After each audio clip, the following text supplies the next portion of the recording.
Oh, this morning they're calling for rain. I was hoping they wouldn't. I really wanted to get a ride. I've had the bike prepped up for 3 days already.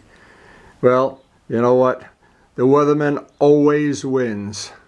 Nature always wins. Any battle between nature and man, nature always seems to get the final laugh, I guess is the right word. But what this will do is give me an opportunity to get some honeydews out of the way. I've got to make a trip to Lowe's, among other things. I want to get this all out of the way in the morning. Maybe it'll clear up in the afternoon. You never know. You never ever know when you're dealing with the weather. You're the prisoner. It's true. Whether it's model planes or whatever. And I'm always jealous of people that have indoor passions, like collecting stamps or bowling, where you don't care about the weather. Everything I've ever enjoyed in my whole life depends on having decent weather.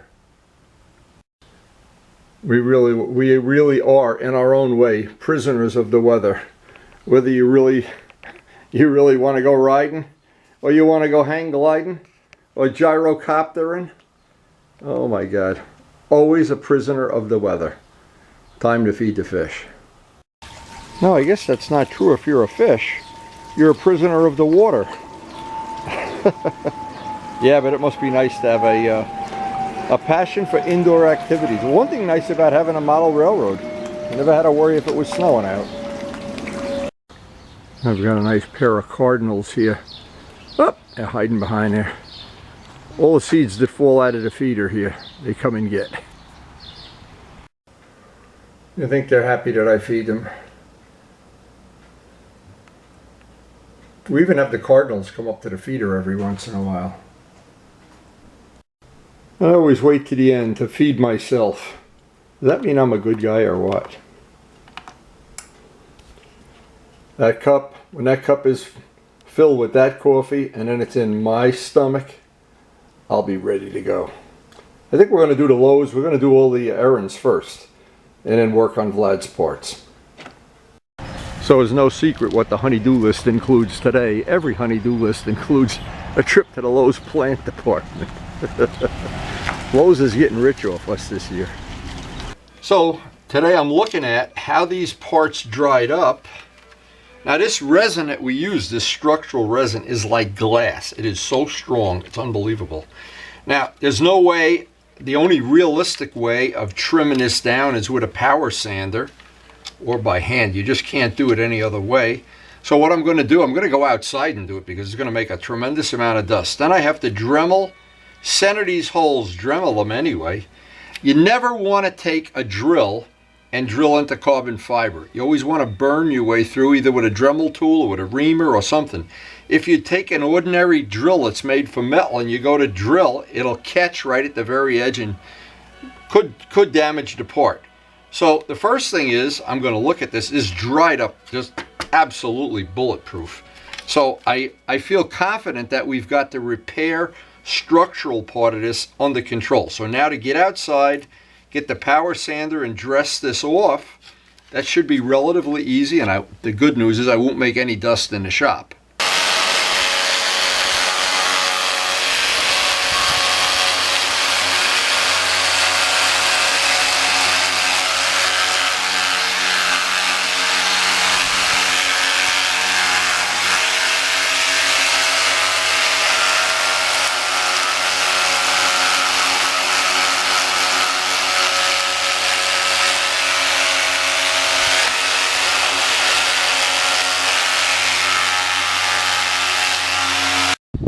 So working outdoors is always to my advantage because the dust blows away. Now see, all of this resin, this is structural resin, and breathing in the dust from this is really not a great idea anyway. But outside, a lot better. And it's really hard. I need 50 grit sandpaper to even put a dent in this. This is really some strong stuff. So now this is roughed out on both sides. It's as solid as can be. I don't think this will fail, but we'll go do the final. I'll do this side off camera. I'll take this side in, do the final hand sanding by that, then pull this back and see how we can put a nice finish on that. Okay, so both of our sides are sanded in here, smoothed out now. Luckily, we did leave these holes spotted exactly where they should be. I'm going to get a Dremel tool and just spot each one and then bring it back with the same diameter. I want to get it real close, and then the final thing we could do with a reamer so that these holes are tight. The whole idea is to have a tight fit here, because again, once this part starts zipping along, or once that top bolt gets loose, you're on the death spiral down to having the part fail again.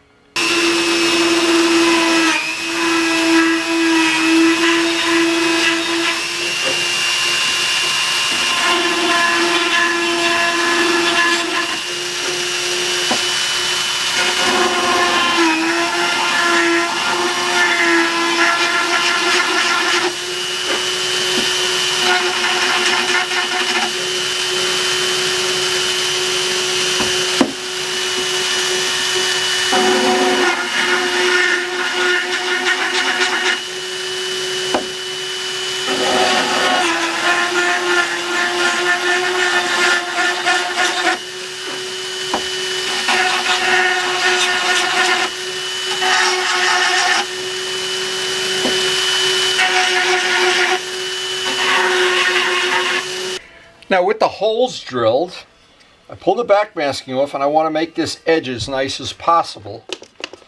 And this is just going to be, I don't think you see this, but I'd like to get a nice edge there anyway. And I'm just using a little bit of Windex, just because I don't want, I could do it with soapy water, but for a job this small, I don't even have to do this. Take a little sanding block. And what I'm going to do is, I'm actually at a clear right now. I do have some that's about 4 years old that I'm going to take out of the refrigerator and see if I can get it to dry. If it doesn't dry, I'll just wipe it off. But when the paint gets old, it tends not to dry the way it should. But this will just make it a little bit nicer here. Again, we're not trying to make this like, because you're not really going to see it, but I would like to have it as nice as possible. And again, when you sand in carbon fiber, the thing is you never want to sand it dry. For obvious reasons, you're making dust and you're breathing it in. And this structural resin, it sands beautifully, it's glass hard, but you don't want to breathe any of the dust in, that's for sure. Now, so what's going to happen here, once I get the clear finish on this, then it's going to have to dry overnight, and I'll see if the finish is what I really want. See, with this carbon fiber part, you can see what's called a carbon imprint in the clear or the resin, whichever they did on this. They did this one of two ways. They put clear in the mold, clear, the urethane that we use, and then they made the part. So the finish is on the part when it comes out of the mold. That's a very common thing. But one of the things when you do that, you can see the imprint of the carbon. That's the downside of it. The upside, if you do this the hard way, you make the part and then put the finish on, you minimize that. Now, which is what I did with the exhaust system on the R1 when I made the exhaust system. I didn't want to see the imprint, and here it is. It's in 8 or 9 years later and almost 32,000 miles, and it's looking like it's not going to imprint. So anyway, the really high-end parts that they vacuum bag, that minimizes it too, of course. But a job like this, we're just trying to make it as nice as we can. Now, it's a close enough match, that's for sure, but again, this whole thing is going to stem on keeping this top bolt tight. If that top bolt gets loose, I don't think steel would be enough, because this part is heavy and it's acting like a big seesaw, like a diving board. And this is a big guy. When you see this part in real life, you can't believe how heavy it is. I thought this was solid or something, but it really is just something that has to be dealt with. If you have an H2, make sure that top bolt doesn't loose. I'd tighten it on a regular basis. Now, to be honest, I'm not a big fan of using up old paint. I tend at some point in time to just throw it away. I always keep a little bit, and this, I looked at the date I bought it on, was in 2013, so if this doesn't dry, I can just take it off. So it's not a real problem, but I do want to put at least a halfway nice finish on this. Again, these are really exotic, expensive motorcycles, so, and that's all we're going to be able to do to this, that's for sure. And that Bermuda fairing, when I get to work on that, a whole nother issue. Whole nother animal.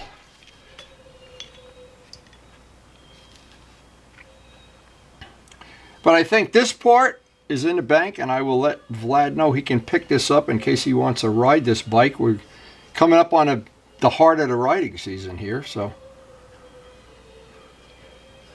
And Vlad, I know you appreciate that I did this for you in the time window that I did, but let's not get in the habit of doing this. I don't like doing these kind of jobs. This is winter work. In the winter, a lot easier for me to justify to Karen that what's going on. Anyway, I may as well do the back too. We got the material. Again, I am really not a fan of using up old paint. In this case, it's crazy to buy a gallon or a quart just for one little thing. And there's one little touch-up that we have underneath the bottom of the Bermuda that I'm not sure we're going to even be able to. We have enough to do that. We'll figure it out. Not a problem.